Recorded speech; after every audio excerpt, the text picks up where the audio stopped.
Kami percaya Tuhan, saat kami datang kepadamu Tuhan apa adanya pada pagi hari ini Tuhan, sesuatu akan terjadi Tuhan.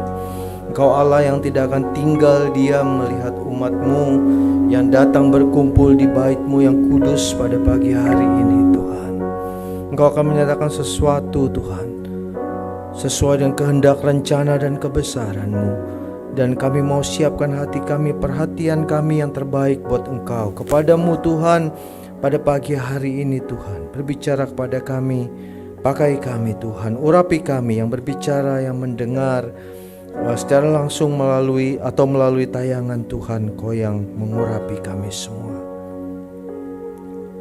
Roh Kudus, Engkau menguasai kami semua, perhatian kami, seluruh keberadaan kami Tuhan. Kau beracara dan berbicara pada pagi hari ini dalam nama Tuhan Yesus. Kami sudah siap Tuhan duduk di bawah kaki-Mu. Haleluya. Amin. Silakan duduk Bapak Ibu Saudara sekalian yang dikasihi Tuhan, baik yang hadir di ibadah pada pagi hari ini di Gedung Kenanga, ibadah jam 9 maupun saudara yang mengikuti ibadah ini melalui tayangan live streaming atau rekaman.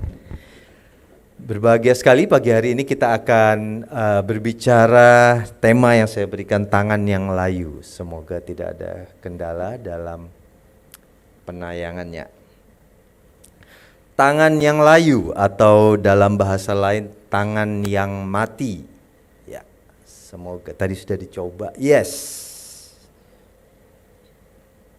Baik. Kisah ini begitu terkenal saudara, peristiwa ini sehingga dicatat di 3 Injil ya. Matius, Markus dan Lukas mencatat cerita yang sama. Walaupun cerita ini sederhana, ayatnya nggak banyak ya saudara ya. Dan mari pagi hari ini saya mau mengajak Bapak Ibu Saudara sekalian, kita mau melihat peristiwa ini sekali lagi, seakan-akan kita belum pernah membacanya, dan kita imajinasikan kita berada di ruang tersebut pada hari itu. Mari kita baca. Saya memilih mengambil dari Injil Lukas ya, sekalipun dari setiap Injil mereka saling melengkapi saudara. Pada suatu hari Sabat yang lain, Yesus masuk ke rumah ibadat, lalu apa saudara? Dia mengajar.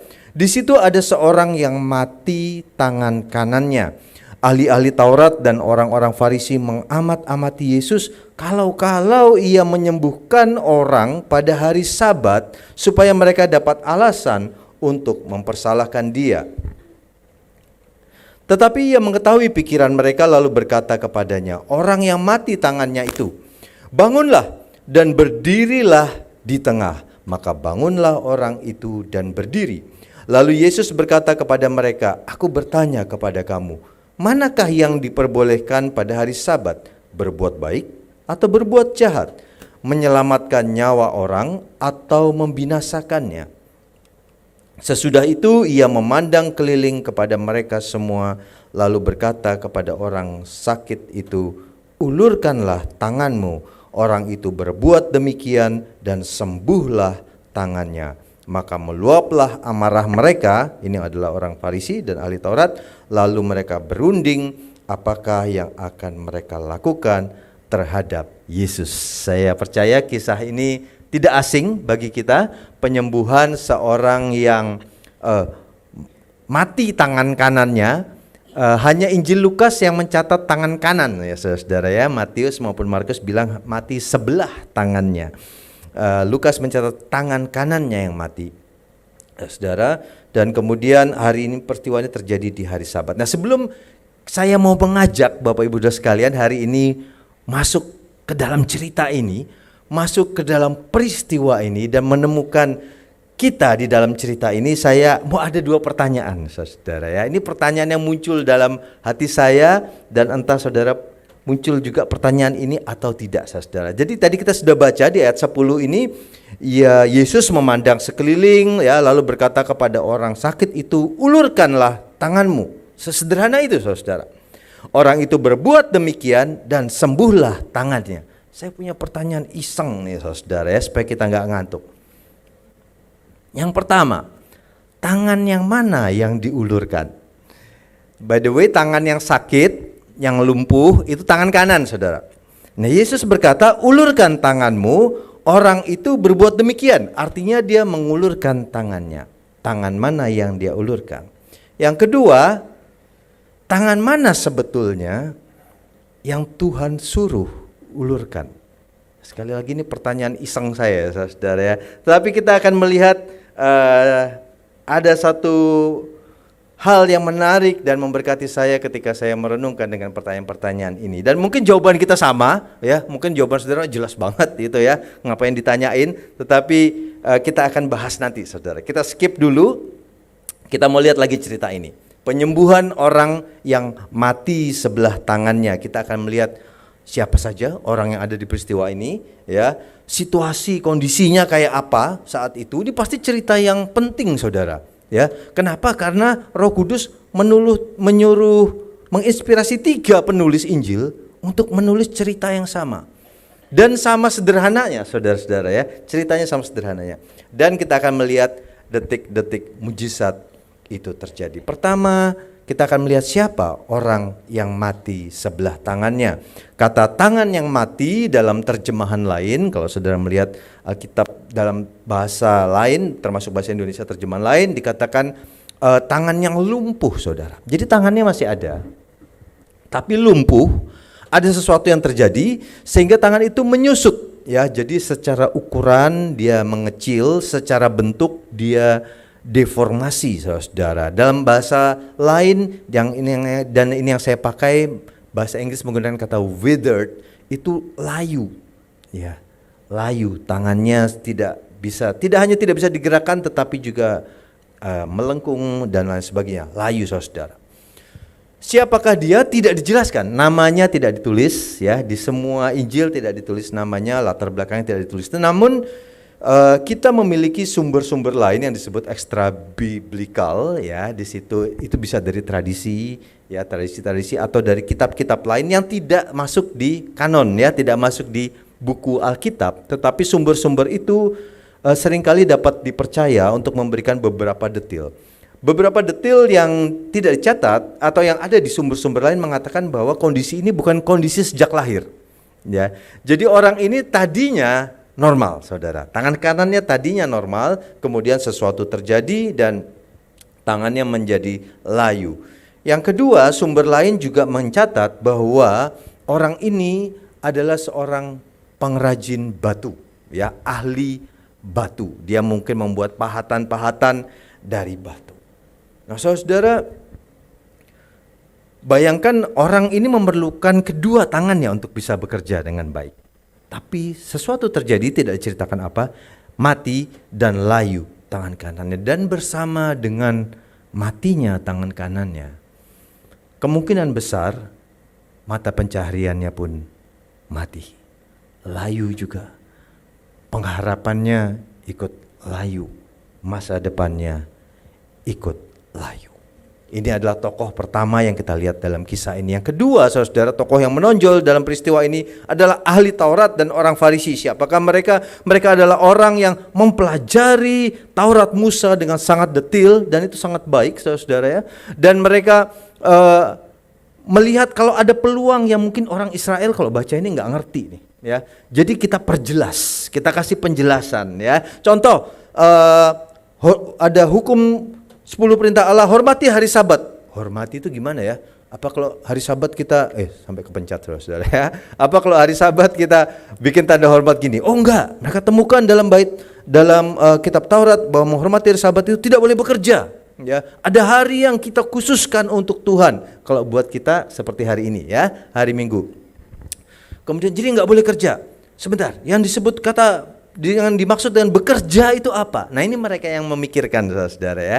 Dan salah satu definisi bekerja adalah dokter yang menyembuhkan, ya. Tabib itu tidak boleh bekerja. Makanya waktu Yesus menyembuhkan itu mereka tersandung, ya. Mereka anggap Yesus sudah bekerja.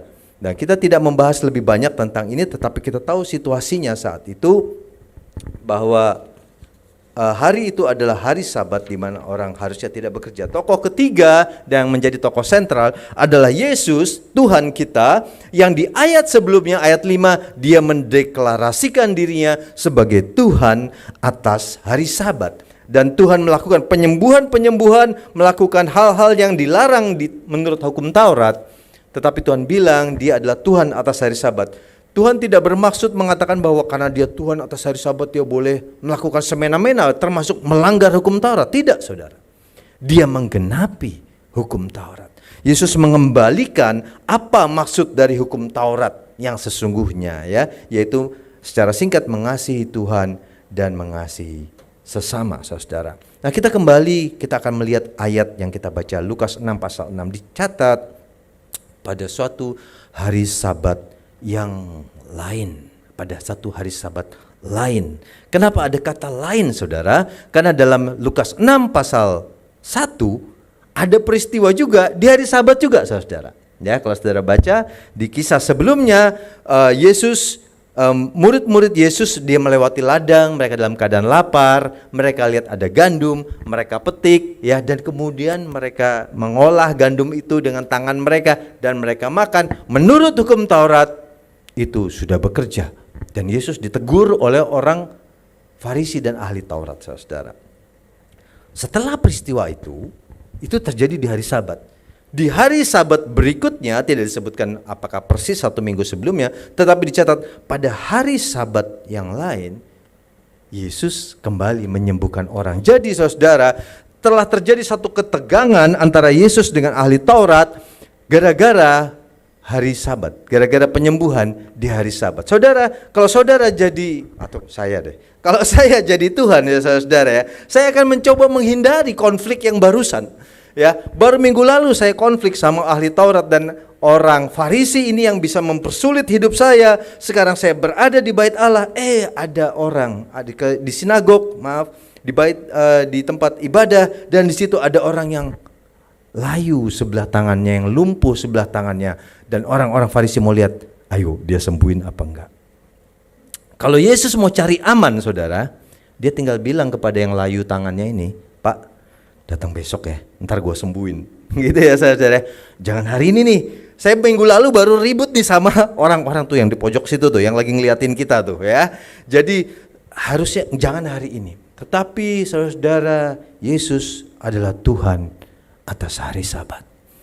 Kalau Yesus berkata hari ini engkau akan disembuhkan, bagi Tuhan tidak ada yang bisa menghalangi dia. Entah itu hari Sabat, entah itu orang-orang yang memusuhi dia, entah itu orang-orang yang meresikokan dia, entah itu orang-orang yang mau menjebak dia. Yesus tidak merasa terjebak.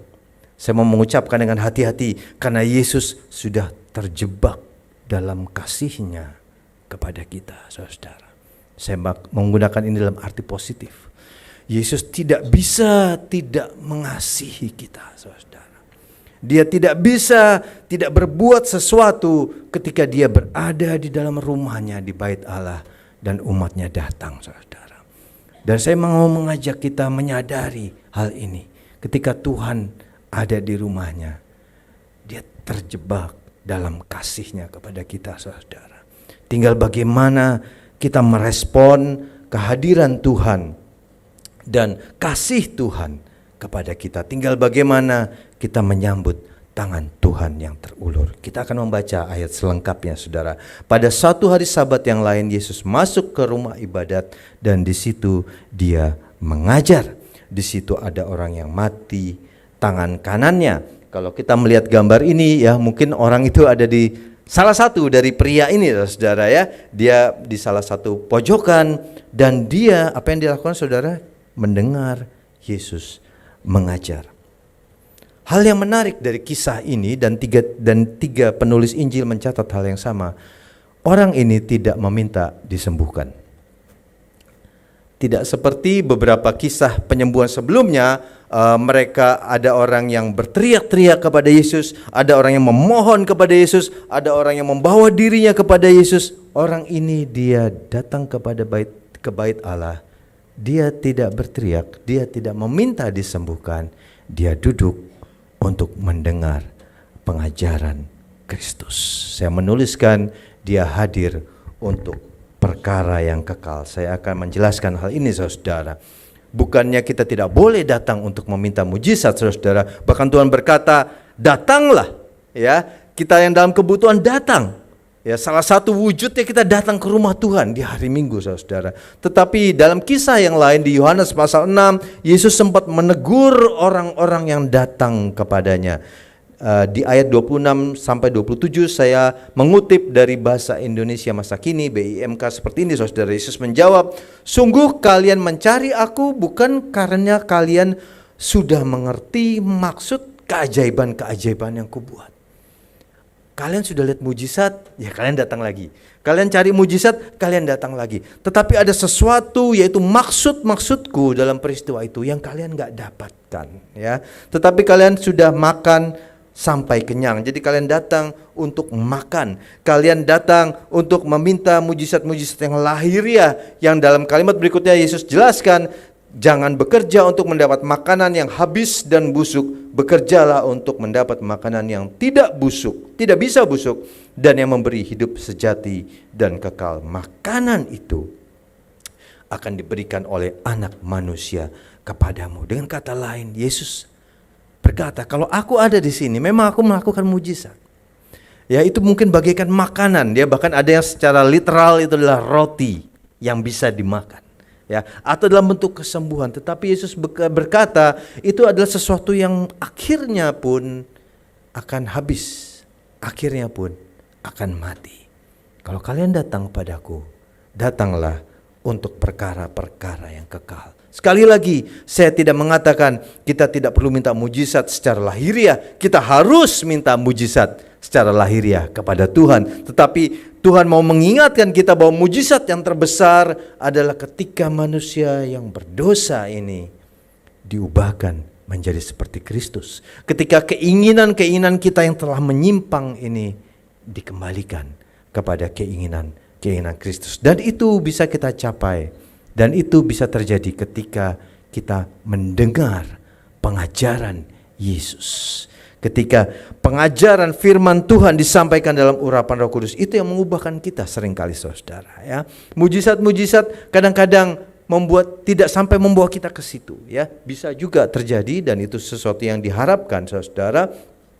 Tetapi seringkali Yesus melakukan mujizat supaya orang berkumpul, dan setelah orang berkumpul Yesus menyampaikan pengajaran-pengajarannya, dan itu adalah perkara yang kekal. Dan Matius berkata ketika mereka mendengar, mereka takjub mendengar pengajarannya, sebab ia mengajar mereka sebagai orang yang berkuasa, tidak seperti ahli-ahli Taurat. Para pendengar bisa melihat ada kuasa dalam pengajaran Yesus, ada kuasa dalam firman Tuhan yang disampaikan. Bahkan Petrus dalam Yohanes pasal 6 ayat 68 dia berkata kepada Yesus, "Tuhan, perkataanmu adalah perkataan hidup yang kekal." Tuhan, kalau engkau ngomong, ada sesuatu yang kekal dalam hidup saya. Nah, saya merasa kembali kepada cerita orang yang mati sebelah tangannya. Dia masuk ke bait Allah, dia mendengar. Mungkin sebelumnya dia sudah mengikuti, ya saudara, ya, perjalanan Yesus, dan dia merasa cukup dengan dia mendengar firman Tuhan. Saudara, ketika Tuhan mengerjakan di dalam hati kita, maka biasanya hal-hal yang lahiriah pun akan ada perubahan. Tuhan akan bekerja juga. Kalau sebaliknya belum tentu, saudara. Ya, kalau kita meminta kekayaan, kita minta sesuatu kesembuhan, hal-hal yang lahiriah, saudara, belum tentu itu mengubahkan di dalam kita. Tetapi kalau kita fokus kepada apa maksud Tuhan dalam peristiwa-peristiwa hidup kita lewat pengajarannya, maka biasanya yang hal-hal yang lahiriah pun akan terjadi, saudara. Dan itu yang terjadi dalam kisah orang yang lumpuh sebelah tangannya ini, saudara. Dia masuk ke bait Allah, fokusnya dia untuk diubahkan, untuk mendengar firman Tuhan, sebab perkataannya adalah perkataan hidup yang kekal. Kita akan kembali ke kisah ini, saudara. Saya sebut ini detik-detik penyembuhan untuk kita perhatikan detil-detil penyembuhannya, saudara. Ayat 8, tetapi ia mengetahui pikiran mereka ini adalah para ahli Taurat dan orang Farisi, lalu berkata kepada orang yang mati tangannya itu, "Bangunlah, berdirilah di tengah." Maka bangunlah orang itu dan berdiri. Mungkin dia ada di tempat lain, ya. Dia mungkin duduk di salah satu kursi seperti saudara dan saya. kemudian Tuhan suruh ke depan. Mungkin tangan kanannya tidak terlalu terlihat waktu dia duduk, waktu dia berada di antara orang banyak. Tetapi kalau ada di tengah, saudara, mungkin orang mulai memperhatikan, sebentar, tangan kanannya kok agak beda ya. Kok dia dari tadi tangan kiri ya. Bahkan mungkin mengangkat salaman pun mungkin tangan kiri ya saudara ya. Dan kelemahan dia menjadi terekspos, menjadi nampak, menjadi kelihatan. Ayat 10, sesudah itu ia memandang keliling kepada mereka semua, saya lompati ayat 9, lalu berkata kepada orang sakit itu, ulurkanlah tanganmu. Orang itu berbuat demikian dan sembuhlah tangannya. Saya akan kembali kepada pertanyaan saya yang pertama tadi saudara, dan ini menjadi slide terakhir saya. Tangan mana yang dia ulurkan? Mungkin saudara mau mencoba menjawab ya. Waktu Yesus berkata ulurkan tanganmu, tangan mana yang dia ulurkan? Ada yang mau mencoba menjawab? Kanan ya. Kebanyakan menjawab kanan. Matius kalau kita membaca di kitab Matius ini lebih jelas ya. Lalu kata Yesus kepada orang itu, ulurkanlah tanganmu, dan ia mengulurkannya. Kita masih belum tahu tangan yang mana. Maka pulihlah tangannya itu dan menjadi sehat seperti tangannya yang lain. Tangannya itu, kata itu merujuk kepada tangan yang diulurkan. Berarti orang ini mengulurkan tangan yang sakit, tangan yang lumpuh, tangan yang layu, bukan tangan kirinya, tapi tangan kanannya. Ya, dari sini pertanyaan pertama gampang banget, jelas banget ya saudara. Nah, sebelum kita ke pertanyaan kedua, orang yang mengalami kekurangan di salah satu bagian tubuhnya biasanya akan dikompensate oleh bagian tubuh yang lain. Apakah saudara perhatikan kalau orang yang mohon maaf mengalami gangguan penglihatan ya, katakanlah tunanetra, biasa mereka memiliki pendengaran yang lebih tajam. Betul nggak saudara? Ya, orang yang tunanetra biasanya dia pendengaran lebih tajam ya. Dari derap langkah yang dia dengar dia bisa tahu.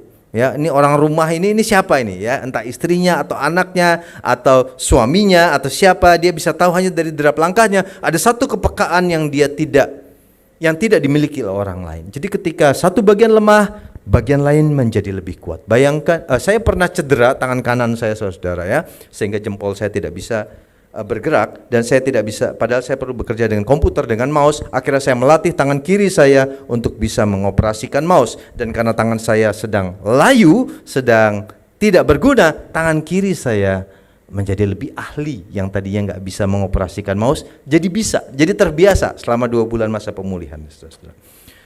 Kembali ke kisah ini, ketika dikatakan tangan kanannya layu, biasanya tangan kirinya menjadi lebih kuat, saudara. Tangan kirinya mungkin jadi lebih skillful, jadi lebih ahli, mungkin jadi lebih berotot, jadi lebih keren daripada tangan kiri orang kebanyakan. Saya masuk ke pertanyaan kedua, tangan mana yang sebetulnya Tuhan suruh ulurkan?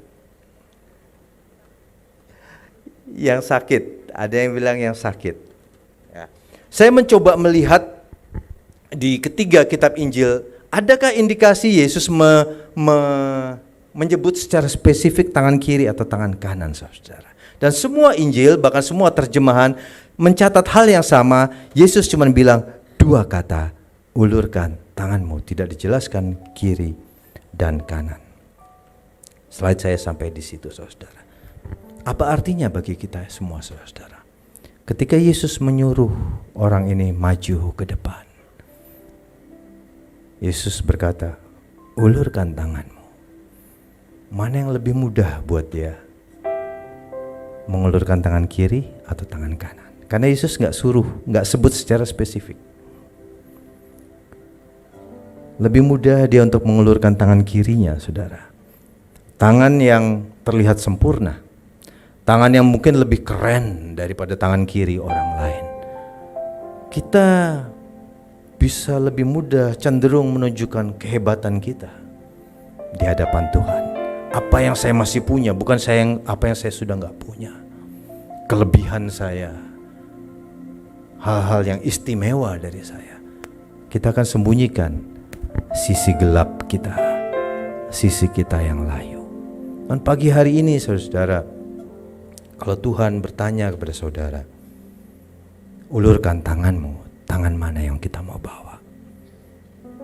Melalui kisah ini kita belajar bahwa ketika orang ini mengulurkan tangannya yang layu, mujizat itu terjadi, saudara. Dan perhatikan bahwa Yesus menyuruh kita melakukan hal yang kita bisa lakukan dulu. Yesus berkata, berdiri, maju ke depan. Sesuatu yang bisa dia lakukan, karena kakinya nggak ada masalah, betul saudara ya? Yang bermasalah tangannya. Yesus selalu mengundang kita melakukan apa yang kita bisa lakukan dulu. Kemudian Yesus menantang kita melakukan hal yang kita tidak bisa lakukan, hal yang lemah. Dan di situ mujizat terjadi. Kekuatan dari Tuhan mengalir. Saat imannya berkata, aku mau tunjukkan bagian yang lemah dalam hidupku di hadapan Tuhan. Siapakah orang yang layu sebelah tangannya ini, saudara? Saya rasa orang itu adalah saya. Mungkin juga saudara. Ada sisi yang lemah dalam hidup kita, yang tadinya kuat barangkali, tadinya skillful, seorang pengrajin yang hebat. Ya, mungkin kita punya kekuatan, kepandaian, kekayaan, sesuatu terjadi dan kita kehilangan. Ada sesuatu yang layu dalam hidup kita. Mungkin fisik kita, mungkin semangat kita, mungkin cita-cita kita sudah layu. Mungkin semangat kita untuk melayani sudah layu. Masih ada tapi udah layu. Mungkin nikah kita masih ada tapi sudah layu. Mungkin cita-cita kita sudah mulai layu. Saudara, pagi hari ini saya ingin mengundang, setelah saya merenungkan, kalau Tuhan ada di baitnya dan dia mengundang orang ini maju ke depan, tidakkah Tuhan yang sama dulu, sekarang, selamanya akan berbuat hal yang sama, saudara? Dan kalau Tuhan mengundang saya maju ke depan, saya akan maju membawa hidup saya yang layu. Dalam beberapa menit ke depan ini, khotbah saya sudah selesai. Saya ingin mengundang saudara-saudara. Bila saudara merasa ada bagian hidup saudara yang perlu dikuatkan, ada bagian yang sudah layu, yang masih ada tetapi kurang berfungsi, tidak berfungsi, mari kita datang kepada Tuhan. Tuhan berkata, majulah, berdirilah di depan. Kemudian ulurkan tanganmu, bukan tangan yang kuat, tangan yang lemah, tangan yang sudah gagal, tangan yang sudah gak bisa diapa-apain, tangan yang tampaknya sudah tidak ada harapan, dan di situ mujizat terjadi. Saya mau undang kita menundukkan kepala kita. Dan saya mau mengundang, bila ada di antara Bapak Ibu saudara sekalian yang mau maju di hadapan Tuhan, tidak perlu malu saudara-saudara, karena kita semua punya sisi yang layu. Ada bagian dalam tubuh kita yang layu yang perlu dikuatkan. Mungkin kehidupan doa kita, mungkin hubungan kedekatan kita dengan Tuhan, mungkin hubungan kita dengan sesama sudah layu. Tuhan, hari ini aku datang padamu Tuhan, karena Engkau memanggil aku, majulah, berdirilah, majulah ke depan.